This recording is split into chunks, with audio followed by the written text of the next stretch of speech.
Hello बच्चों, कैसे हैं आप। स्वागत है आपका डिपार्टमेंट ऑफ एजुकेशन की इस 24 सितंबर की वर्कशीट में। जैसा कि आप देख सकते हैं, वर्कशीट क्लास 6 के लिए है और ये हिंदी की तीसरी वर्कशीट है। आज आपकी किताब में एक पार्ट है बचपन, हम उसको शुरू करने वाले हैं, तो चलिए इसको स्टार्ट करते हैं। इस पार्ट में लेखिका कृष्णा सोबित ने अपने बचपन की बातों को आप तक पहुँचाना चाहा है। जब हम अपनी यादों को या बीती बातों को लिखते हैं या सुनते हैं तो उसे संस्मरण कहते हैं। आओ पाठ को पढ़कर लेखिका के बचपन को जानें।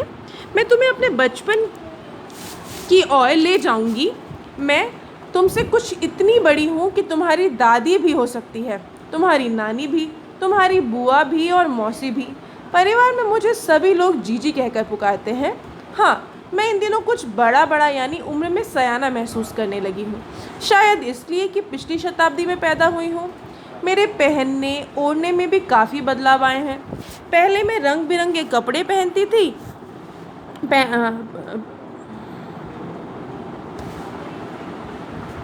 पहले मैं रंग बिरंगे कपड़े पहनती रही हूँ, नीला, जामुन, ग्रे, काला, चॉकलेटी। अब मन कुछ ऐसा सा है कि सफ़ेद पहनो, गहरे नहीं हल्के रंग। मैंने पिछले दशकों में तरह तरह की पोशाकें बनाई हैं। पहनी है पहले फ्रॉक, फिर निकर वॉकर, स्कर्ट, लहंगे, गागरे और अब चूड़ीदार और घेरदार कुर्ते। बचपन में मुझे अब तक याद है।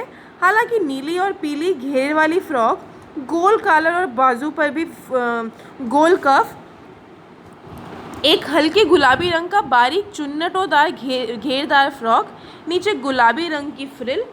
उन दिनों फ्रॉक के ऊपर की जेब में रुमाल और बालों में इतराते रंग बिरंगे रिबन का चलन था। लेमन कलर का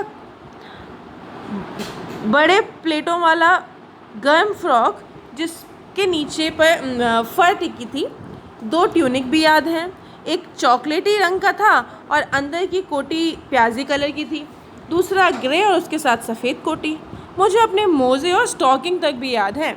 बचपन में हमें मोज़े खुद धोने पड़ते थे, वह नौकर या नौकरानी को नहीं दिए जाते थे। इसकी सख्त मनाही थी। हम बड़े बच्चे इतवार की सुबह इसी में लगाते। धो लेने के बाद अपने अपने जूते पॉलिश करके चमकाते। जब जूते, कपड़े या ब्रश से रगड़ते तो पॉलिश की चमक उभरने लगती। सरवर मुझे आज भी बूट पॉलिश करना अच्छा लगता है।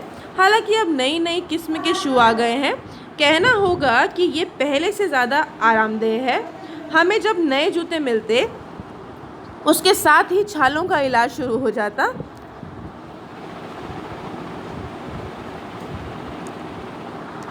जब कभी लंबी सैर पर निकलते अपने पास रुई लेकर जाते। जूता लगा तो रुई मोजे के अंदर। हाँ, हमारे तुम्हारे बचपन में तो बहुत फ़र्क हो चुका है। हम शनिचर को हमें ऑलिव ऑयल या कस्टर्ड ऑयल पीना पड़ता। यह एक मुश्किल काम था। शनिचर की सुबह से नाक में इतनी गंध आने लगती। छोटे शीशे के गिलास जिन पर ठीक खुराक के लिए निशान लगे पड़े थे, उन्हें देखते ही मिलती होती थी। मुझे आज भी लगता है कि अगर हम ना भी पीते वह शनिचर दवा तो कुछ ज़्यादा बिगड़ने वाला नहीं था, सेहत ठीक ही रहती। कुछ नए शब्द आए हैं। सयाना मतलब समझदार। शताब्दी बेटा 100 वर्षों को हम शताब्दी कहते हैं और दशक यानी कि 10 वर्षों का समूह। मिलती मतलब उल्टी, ठीक है। खुराक का मतलब दवा और पोशाक का मतलब कपड़े। लेखिका इतवार की सुबह क्या क्या काम करती थी, तो हम लोगों ने पढ़ा था कि वो इतवार की सुबह क्या करती थी। वो कपड़े धोने में उनके कौन से कपड़े, मोजे धोने में, ठीक है, मोजे धोने,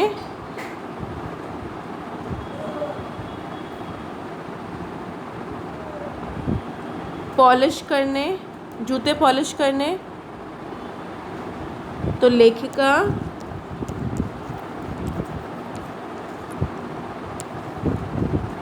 रविवार या शनिवार जो भी था कि सुबह मोजे धोने और जूते पॉलिश करने में लगाती थी। अगला है पाठ में अंग्रेज़ी शब्द का प्रयोग हुआ है, ग्रे, चॉकलेट आदि। इन शब्दों को छांट कर लिखिए। तो बेटा फ्रॉक अंग्रेज़ी शब्द है, चॉकलेट भी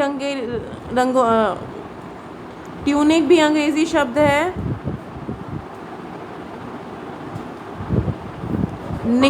निकर वॉकर भी अंग्रेज़ी शब्द है।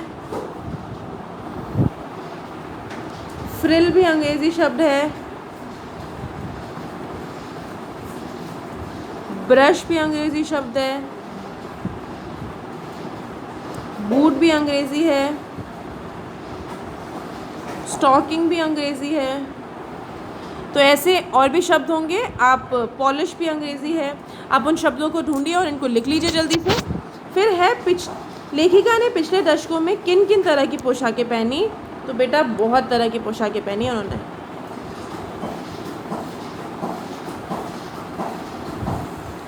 ट्यूनिक,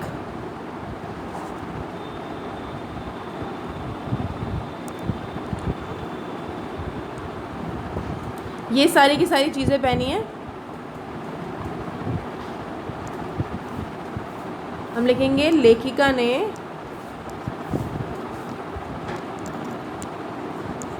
तरह तरह की पोशाकें पहनी। पहले फ्रॉक, निकरबॉकर, स्कर्ट, ये सारी चीज़ें लिख लीजिए।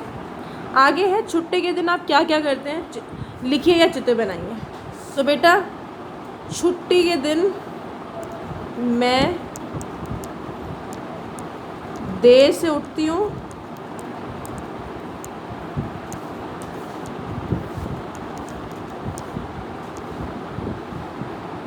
मम्मी की मदद करती हूँ।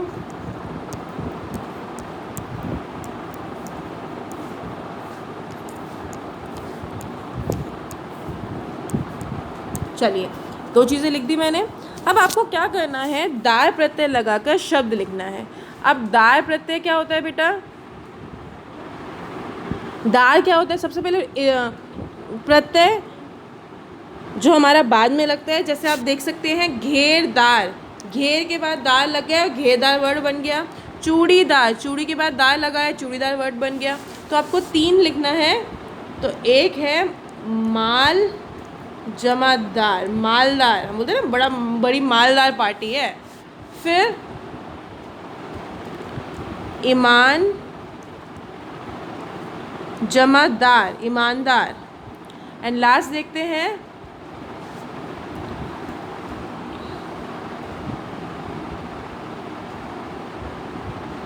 और क्या लिख सकते हैं,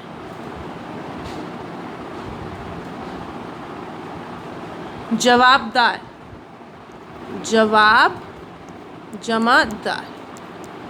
तो इसके साथ हमने आज की वर्कशीट कंप्लीट कर ली। आशा करती हूँ आपको समझ आई होगी। कोई डाउट है तो कमेंट करके पूछिए। अब हम कल मिलते हैं कल की वर्कशीट के साथ। तब तक के लिए स्टे हेल्दी।